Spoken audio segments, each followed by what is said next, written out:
Once upon a time, in a small village nestled among rolling hills and lush greenery, there lived a man named Elias. Elias was known throughout the village for his unusual hobby. He loved to dig holes.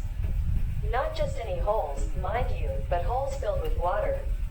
While others puzzled over why Elias dedicated so much time to this particular activity, he found solace in content with the rhythm of his daily life. Every morning, as the first light painted the sky in hues of orange and pink, Elias would grab his shovel and head out to find the perfect spot for his next hole.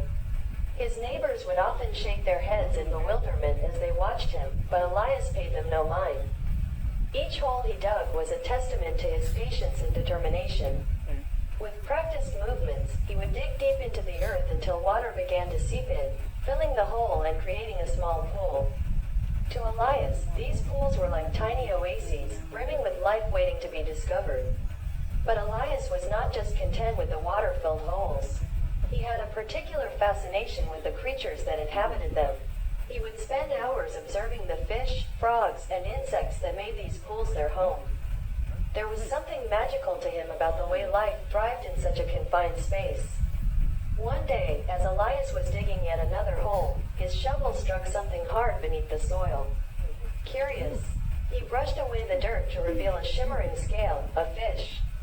Elias couldn't believe his luck. It was the first time he had ever found a fish in one of his holes. Excitedly, Elias carefully scooped the fish out of the water and held it up to the light. It was a small, silver creature with delicate fins and bright, intelligent eyes. Elias felt an instant connection to the fish, as if it held some secret wisdom waiting to be unlocked. From that day on, Elias's routine changed. Instead of simply digging holes and observing the creatures within, he now had a mission to catch more fish. With newfound enthusiasm, he set about expanding his holes, hoping to attract more of the elusive creatures. Days turned into weeks, and weeks turned into months, but Elias's efforts seemed futile. No matter how many holes he dug or how much he expanded them, he could never catch another fish.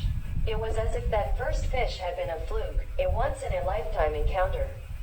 Despite his frustration, Elias refused to give up. He spent countless hours studying the behavior of fish, trying to understand what had made the first one choose his hole. He experimented with different baits and lures, hoping to entice the fish to bite. As time passed, Elias's obsession with catching another fish consumed him. He neglected his other hobbies and withdrew from the village community, preferring the company of his holes and the creatures within them. His neighbors whispered about his strange behavior, but Elias paid them no heed. Then, one fateful day, as Elias was sitting by one of his holes, lost in thought, he felt a tug on his line. Startled, he looked down to see a fish, a different fish than the one he had caught before, glistening in the water below. With trembling hands, Elias reeled in his line, his heart pounding with excitement. As he held the fish in his hands, Elias felt a rush of emotions, joy, triumph, and a sense of validation.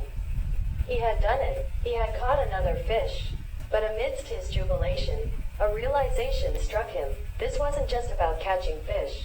It was about the journey, the patience, and the dedication it took to achieve his goal.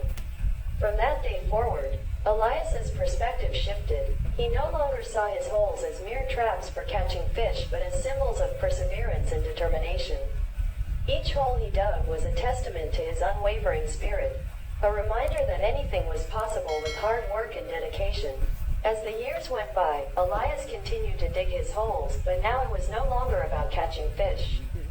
It was about the simple pleasure of being outdoors, the satisfaction of seeing his hard work pay off, and the joy of connecting with nature in its purest form. And so, Elias's legacy lived on in the village, not as the man who caught fish in his holes, but as the man who taught them the true meaning of perseverance and the beauty of life's simplest pleasures.